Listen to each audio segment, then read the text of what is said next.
মুর্শিদাবাদ থেকে এসে বাড়ি থেকে ডেকে গুলি, জমি সংক্রান্ত বিবাদে প্রাণে মারার উদ্দেশ্যে গুলি। 6 থেকে 7 জনের দল সশস্ত্র অবস্থায় ঘিরে ধরে গুলি চালায়। গুলিবিদ্ধ ব্যক্তি চিকিৎসাধীন কাটোয়া হাসপাতালে। অভিযুক্তদের তালিকায় এক পঞ্চায়েত সদস্যও রয়েছে। আমাকে বাড়ি থেকে ডেকে নিয়ে এলো, ডেকে নিয়ে এসে বললে বসো, এখানে তোমার সাথে দরকার আছে। বললাম ঠিক আছে, বসলাম। বসার পরেই আধা ঘন্টা 10 মিনিট পরে দেখছি তো একটা 5-7খানা গাড়ি, একটা টাটা সুমো ছিল, টাটা সুমোটা অর্ধেক দূরে দিয়েছে, মোটর সাইকেল নিয়ে এসে একজন মেশিন বের করে আমাকে গুলি করে দিয়েছে। গুলি করছিল তখন আমি ধরে নিয়েছিলাম আমাদের অস্ত্রটা, না হলে আমার বুকে নয় পেটে করে দিতে বলে আমি ধরে নিয়েছিলাম।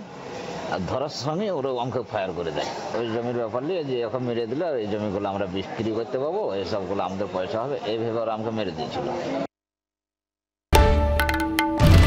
বাংলার আওয়াজ, বাঙালির আবেগ, জি 24 ঘন্টা।